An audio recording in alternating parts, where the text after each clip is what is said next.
the wave of suspicions that has overcome Washington.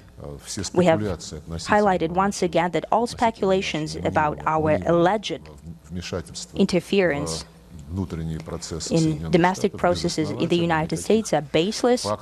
There are no facts that would support that. We did not see these facts. No one has given us this proof because simply it does not exist. We'll publish all the documents we think appropriate. We think we've shared plenty of facts to show what happened in the 2016 election with our Russian counterparts. We don't think there's any mistake about what really transpired there. As if it wasn't bad enough that almost the entire GOP has rallied behind this desperate Trump defense, that it was actually Ukraine that interfered in the 2016 election, we now have the literal Russian foreign minister spewing the same nonsense from the actual White House.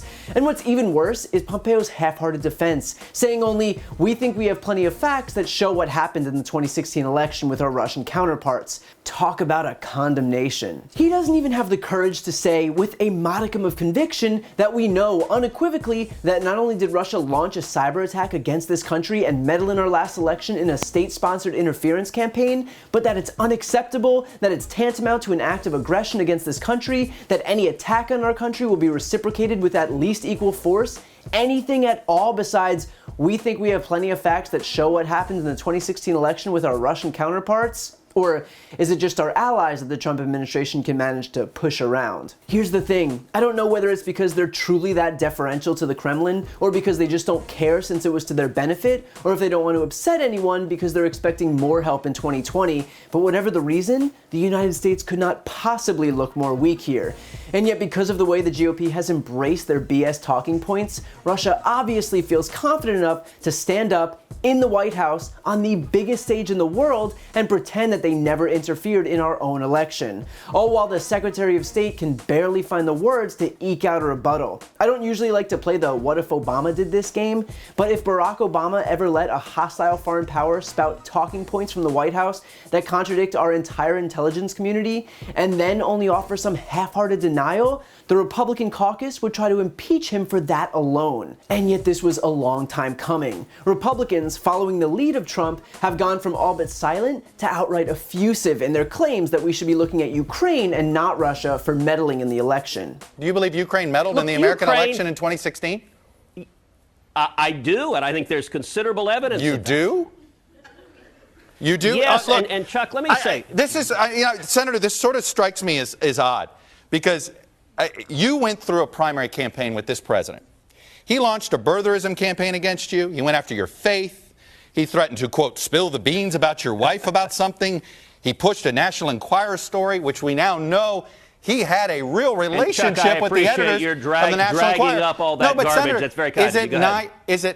Let me ask you this. Is it not possible that this president is capable of creating a false narrative about somebody in order to help him politically? Except that's not what happened. The fact that Russia was so aggressive does not exclude the fact that President Poroshenko actively worked for Secretary Clinton. Now, if I'm wrong, and if all these journalists are wrong... I mean, my goodness, wait a minute. Senator Kennedy, you now have the president of Ukraine saying he actively worked for the Democratic nominee for president. I mean, now come on. I mean, I got to put up... You realize the only other person selling this argument outside the United States is this man, Vladimir Putin.